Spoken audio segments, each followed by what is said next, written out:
Hi, my name is Rachel Roberts. I'm a 7th grade English Language Arts teacher at Seaman Middle School in Topeka, Kansas. I just finished up my first year teaching middle school. Prior to transferring to middle school, I was a 5th grade teacher for 3 years. So 4 years teaching experience total, 3 in the elementary level, 1 at the middle school level.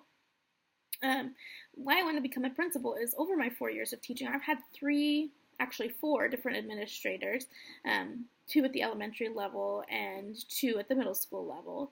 And I've seen just how their wide range of management styles has affected our school climate. I've seen a really passive leader who did not take charge of his staff, and I saw a really aggressive leader who was maybe too far in the opposite direction with her staff. And I have what I currently have at my middle school, which is a fantastic leadership team of principals who seek a lot of teacher feedback, who trust us as professionals, who develop programs for our students to be successful, and who are always on track with their behaviors and keeping things organized, and it's made our school a fantastic place to work. So seeing those 4 different leadership styles over the last 4 years has really got me thinking about how somebody and how they choose to lead their staff can really make or break your school climate. It can motivate teachers in a positive way or in a negative way, and those teachers rub off on their students. So if you come to school every day happy as a teacher, your students are going to benefit from that. If you come to school begrudgingly, then your students feel that as well. So it all starts with your administrator and their responsibilities towards their staff. And so that has just really sparked my interest and made me kind of want to be a positive leader for my community, my district, and professionally in the future. I think I'll be an administrator as my children get a little bit older. Right now I have an 18-month-old who keeps me very busy, and I can't imagine handling all the responsibilities of becoming an administrator while also juggling a very young son. But I am interested in becoming an I-coach for our district sooner rather than later, so I think that's where I'll use my degree initially, is be an instructional coach and then move forward with the administrative part.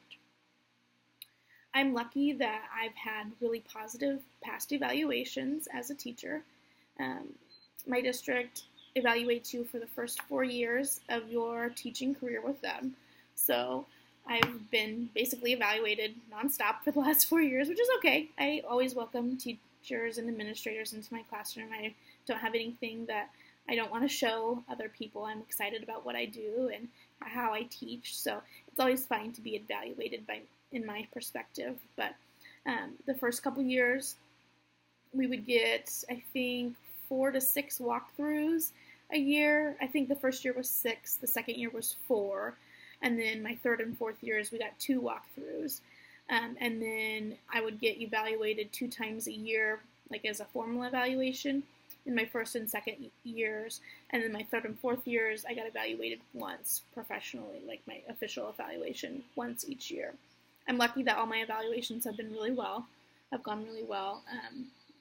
Obviously they know what they're looking for, and if they are concerned about anything that you're doing, they'll check for that. But they've always gone really well, and I've been really fortunate to get good reviews for that. It's always interesting to sit down with the principal and hear what they have to say, because it's nice to hear a different perspective.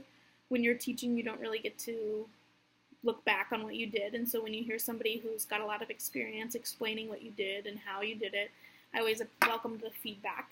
The walkthroughs have been beneficial too. Sometimes that's kind of nerve-wracking, I guess, because you hope they caught you when you're doing something fantastic. I've had, them walk in at the perfect time where you couldn't have picked a better time for you to come in to watch this lesson. And then sometimes they come in like as soon as I'm done giving content, and now my students are just working. And so it's a little bit hard for them to see what I had just taught and how I taught it when they come in at the tail end. So those walkthroughs are always a little bit nerve-wracking compared to an evaluation, just because you never know when they're going to show up, which is the point, obviously. But you hope that they caught you doing the engagement part of your lesson and not where the students are actually producing things. So, like I said, it's part of teaching. I always welcome administrators in, but I've just experienced a little bit of that dynamic there with them. So I appreciate watching this video. Thanks.